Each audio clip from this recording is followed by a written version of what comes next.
Class 9th science chapter 1। हमारे आसपास के पदार्थ। Matter in our surrounding. प्राचीन काल से ही मनुष्य अपने आसपास को समझने का प्रयास करता रहा है। भारत के प्राचीन दार्शनिकों ने पदार्थ को 5 मूल तत्वों में वर्गीकृत किया, जिसे पंच तत्व कहा गया। ये पंच तत्व हैं वायु, पृथ्वी, अग्नि, जल और आकाश।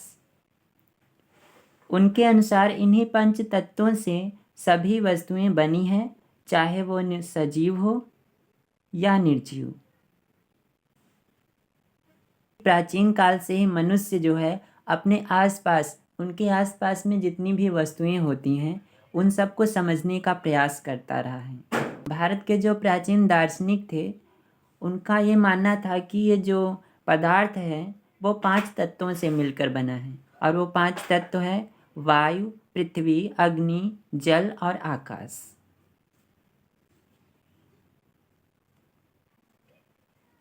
पदार्थ का भौतिक स्वरूप। पदार्थ कणों से मिलकर बना होता है। एक विचारधारा का यह मानना था कि पदार्थ लकड़ी के टुकड़ों की तरह सतत होते हैं, परंतु अन्य विचारधारा का मानना था कि पदार्थ रेत की तरह के कणों से मिलकर बने हैं। पदार्थ के कण बहुत छोटे होते हैं, इतने छोटे कि हम उन्हें सूक्ष्मदर्शी से ही देख सकते हैं। पदार्थ का भौतिक स्वरूप यानी कि पदार्थ जो होता है छोटे छोटे कणों से मिलकर बना होता है। एक विचारधारा का यह मानना था कि पदार्थ छोटे छोटे कणों से मिलकर बना होता है और वह लकड़ी के छोटे छोटे टुकड़ों की तरह सतत होते हैं। लेकिन जो दूसरी विचारधारा थी उसका यह मानना था कि पदार्थ रेत की तरह होते हैं, यानी जैसे रेत का कण होता है उसी तरह पदार्थ होते हैं और उन्हीं कणों से मिलकर ये बने होते हैं। और पदार्थ के जो कण होते हैं वो इतने छोटे होते हैं कि हम उन्हें सूक्ष्मदर्शी से ही देख सकते हैं।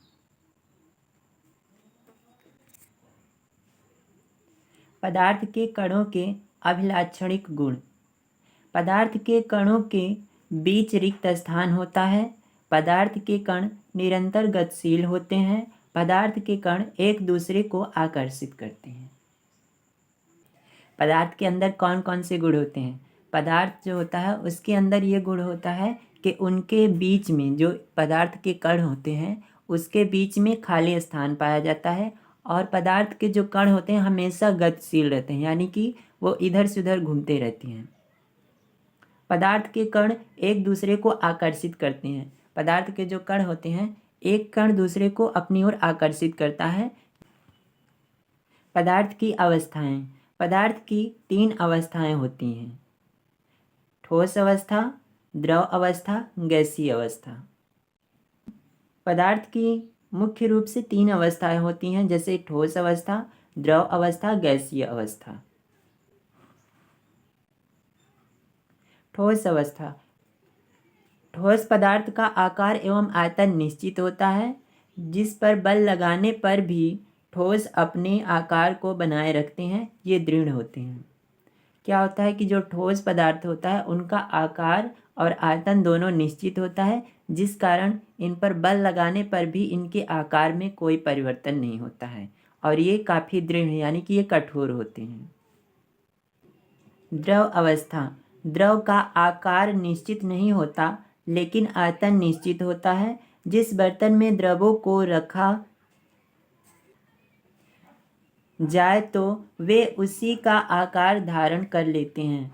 द्रवों में बहाव होता है और इनका आकार बदलता है, इसलिए यह दृढ़ नहीं लेकिन तरल होते हैं। द्रव का आयतन निश्चित होता है लेकिन इसका आकार निश्चित नहीं होता। इस कारण द्रव को जिस भी बर्तन में रखा जाता है यह उसी का रूप धारण कर लेता है। गैसीय अवस्था। गैसीय अवस्था में पदार्थ का आकार एवं आयतन दोनों अनिश्चित होता है। गैसीय अवस्था में कणों की गति अनियमित और अत्यधिक तीव्र होती है। इस अनियमित गति के कारण ये कण आपस में एवं बर्तन की दीवारों से टकराते हैं।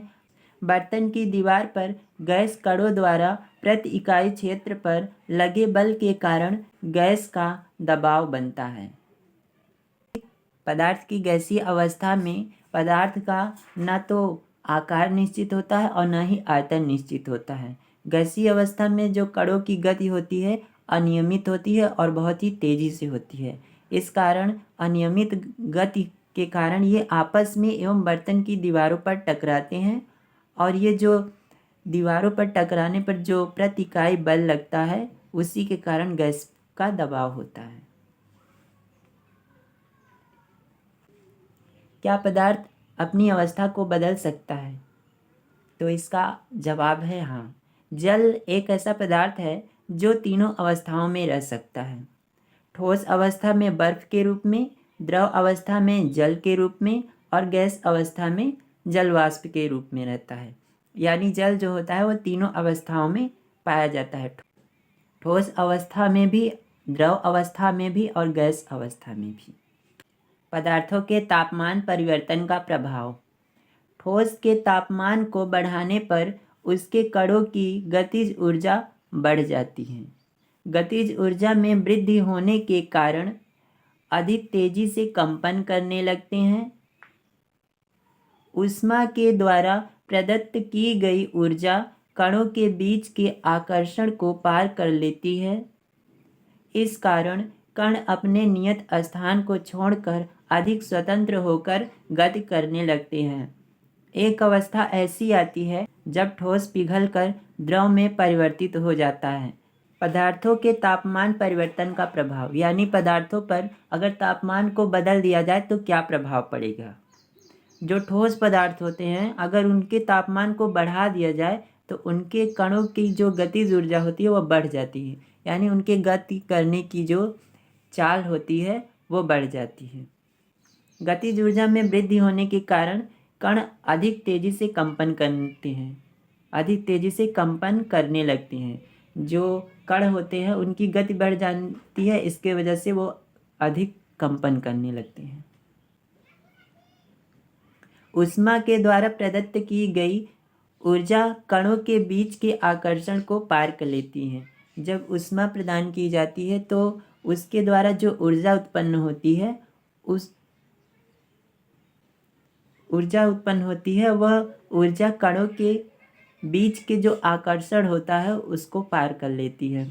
इस कारण कण अपने नियत स्थान को छोड़कर अधिक स्वतंत्र रूप से गति करने लगते हैं। क्या होता है कि जो ऊष्मा होती है वह कणों के बीच के आकर्षण को पार कर लेती है, इसके वजह से कण स्वतंत्र होकर गति करने लगते हैं। यानी कणों के बीच में जो आकर्षण बल होता है उनके बीच ऊष्मा आ जाती है, जिसके वजह से कण स्वतंत्र हो जाते हैं और इधर उधर गति करने लगते हैं।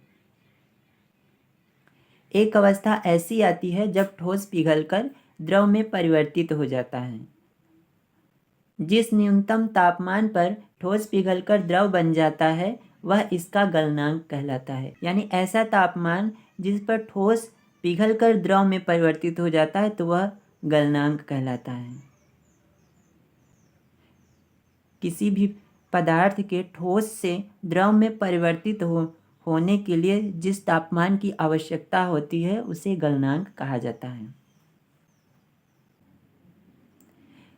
किसी ठोस का गलनांक उसके कणों के बीच के आकर्षण बल के सामर्थ्य को दर्शाता है।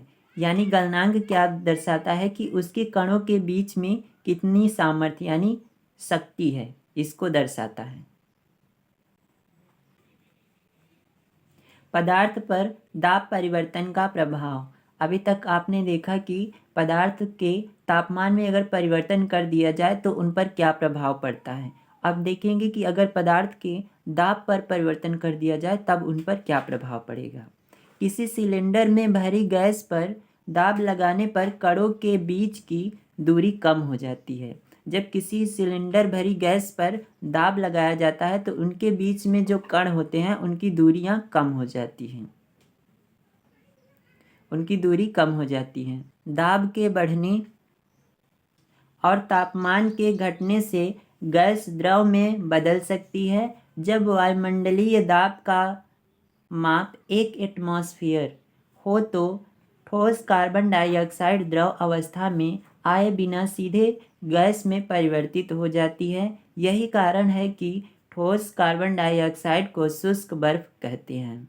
1 एटमॉस्फेयर दाब पर कार्बन डाइऑक्साइड गैस, शुष्क कार्बन डाइऑक्साइड गैस बिना द्रव में परिवर्तित हुए सीधे गैस में परिवर्तित हो जाती है। इसी वजह से इसको शुष्क बर्फ भी कहा जाता है। शुष्क बर्फ या ड्राई आइस कहा जाता है। वाष्पीकरण। जल को खुला छोड़ देने पर यह धीरे धीरे वाष्प में परिवर्तित हो जाता है। गीले कपड़े सूख जाते हैं। क्वथनांक से कम तापमान पर द्रव के वाष्प में परिवर्तित होने की इस प्रक्रिया को वाष्पीकरण कहते हैं। जल को खुला छोड़ दिया जाता है तो धीरे धीरे जो जल होता है वो वाष्प में परिवर्तित हो जाता है और जो गीले कपड़े होते हैं वो सूख जाते हैं। क्वथनांक से कम तापमान पर द्रव के वाष्प में परिवर्तित होने की इस प्रक्रिया को वाष्पीकरण कहते हैं। वाष्पीकरण किसे कहते हैं कि क्वथनांक से कम तापमान पर द्रव के वाष्प में परिवर्तित होने की प्रक्रिया को, यानी द्रव जो होता है उसके वाष्प में परिवर्तित होने की जो प्रक्रिया होती है उसे वाष्पीकरण कहा जाता है। वाष्पीकरण को प्रभावित करने वाले घटक। सतह क्षेत्र बढ़ने पर, यानी वाष्पीकरण को क्या क्या प्रभावित करता है, वाष्पीकरण को कौन कौन से ऐसे घटक हैं या ऐसे कारक हैं जो प्रभावित करते हैं उसके बारे में हम जानेंगे। सतह क्षेत्र बढ़ने पर। सतही क्षेत्र बढ़ने पर वाष्पीकरण की दर भी बढ़ जाती है। जैसे कपड़े सुखाने के लिए हम उन्हें फैला देते हैं, यानी कि जब सतह बढ़ जाती है तो वाष्पीकरण की जो दर होती है वह भी बढ़ जाती है। उदाहरण के लिए जब कपड़े को सुखाने के लिए फैला दिया जाता है तो उसकी सतह फैल जाती है, जिसकी वजह से वाष्पीकरण की जो प्रक्रिया होती है वो तेज हो जाती है और कपड़े सूख जाते हैं। तापमान में वृद्धि। तापमान बढ़ने पर अधिक कणों को पर्याप्त गतिज ऊर्जा मिलती है जिससे वे वाष्पीकृत हो जाते हैं। तापमान जब बढ़ जाता है तो कणों को पर्याप्त मात्रा में गति करने के लिए ऊर्जा मिल जाती है और वे वाष्पीकृत यानी वाष्प बन जाते हैं। आर्द्रता में कमी। वायु में विद्यमान जलवाष्प की मात्रा को आर्द्रता कहते हैं। जब वायु में जल कणों की मात्रा पहले से ही अधिक होगी तो वाष्पीकरण की दर घट जाएगी। आर्द्रता किसे कहते हैं? वायु में विद्यमान जलवाष्प की मात्रा को आर्द्रता कहते हैं, यानी वायु में जो जलवाष्प उपस्थित होता है उसकी मात्रा को ही आर्द्रता कहा जाता है। जब वायु में जल कणों की मात्रा पहले से ही अधिक होगी तो वाष्पीकरण की दर घट जाएगी। अगर वायु में जलवाष्प की मात्रा पहले से अधिक होगी तो वाष्पीकरण की जो प्रक्रिया होती है वो धीमी पड़ जाएगी, यानी उसकी जो दर होती है यानी स्पीड वो कम हो जाएगी। वायु की गति में वृद्धि। वायु के तेज होने से जलवाष्प के कण वायु के साथ उड़ जाते हैं जिससे आसपास के जलवाष्प की मात्रा घट जाती है। यानी कि जब वायु तेजी से चलती है, हवा तेजी से चलता है तो जलवाष्प के जो कण होते हैं वो हवा के साथ उड़ जाते हैं जिससे आसपास में जो जलवाष्प होता है उसकी मात्रा कम हो जाती है। वाष्पीकरण के कारण शीतलता कैसे होती है, यानी जो वाष्पीकरण होता है उससे शीतलता यानी ठंडक कैसे मिलती है। वाष्पीकरण के दौरान कम हुई ऊर्जा को पुनः प्राप्त करने के लिए द्रव के कण अपने आसपास से ऊर्जा अवशोषित कर लेते हैं। तो वाष्पीकरण की प्रक्रिया के द्वारा जो ऊर्जा कम हो जाती है उसको फिर से पाने के लिए जो द्रव के कण होते हैं वो अपने आसपास से ऊर्जा को अवशोषित यानी ग्रहण कर लेते हैं। इस तरह आसपास से ऊर्जा के अवशोषित होने के कारण शीतलता हो जाती है। जब आसपास से ऊर्जा को अवशोषित कर लिया जाता है तो इससे शीतलता हो जाती है यानी ठंडक हो जाती है। गर्मियों में हमें सूती कपड़े क्यों पहनने चाहिए? ये प्रश्न है कि गर्मियों के महीनों में हमें सूती कपड़े ही क्यों पहनने चाहिए। शारीरिक प्रक्रिया के कारण गर्मियों में हमें ज़्यादा पसीना आता है, जिससे हमें शीतलता मिलती है। क्योंकि सूती कपड़ों में जल का अवशोषण अधिक होता है, इसलिए हमारा पसीना इसमें अवशोषित होकर वायुमंडल में आसानी से वाष्पीकृत हो जाता है। यानी गर्मियों में जो होता है, कोई भी काम करने पर पसीना ज़्यादा होता है, जिससे शीतलता यानी ठंडक मिलती है। क्योंकि सूती जो कपड़े होते हैं वो जल को अवशोषित अधिक मात्रा में करते हैं। यानी जो सूती कपड़े होते हैं वो पसीने को सोख लेते हैं और वो वाष्प बनकर वायुमंडल में उड़ जाता है। इसकी वजह से सूती कपड़े को पहना जाता है। बर्फीले जल से भरे गिलास की बाहरी सतह पर जल की बूंदें क्यों नज़र आती हैं? किसी बर्तन में हम बर्फीला जल रखते हैं, तब जल्दी ही बर्तन की बाहरी सतह पर हमें जल की बूंदें नज़र आने लगेगी। किसी बर्तन में जब बर्फीले जल यानी बर्फीला पानी रखा जाता है, बर्फ़ का पानी, तो बर्तन की बाहरी सतह पर जल की बूंदें नज़र आने लगती है। वायु में उपस्थित जलवाष्प की ऊर्जा ठंडे पानी के संपर्क में आकर कम हो जाती है, और जो हवा में जलवाष्प की ऊर्जा होती है वो ठंडे पानी के जैसे ही संपर्क में आती है तो उसकी जो होता है ऊर्जा कम हो जाती है। यह द्रव अवस्था में बदल जाता है, जो हमें जल की बूंदों के रूप में नज़र आता है। वायु में जो जलवाष्प उपस्थित होती है वो ठंडे पानी के संपर्क में जैसे ही आती है तो वो उसकी ऊर्जा जो होती है वो कम हो जाती है और वह द्रव अवस्था में परिवर्तित हो जाता है, जिसके कारण हमें जल की बूंदें नज़र आने लगती हैं। यानी यही कारण है जिसकी वजह से बर्फीले पानी को एक ग्लास में रखा जाता है तो उसके ऊपर बर्फ़ की जो होती है बूंदें नज़र आने लगती है, यानी पानी की बूंदें नज़र आने लगती है।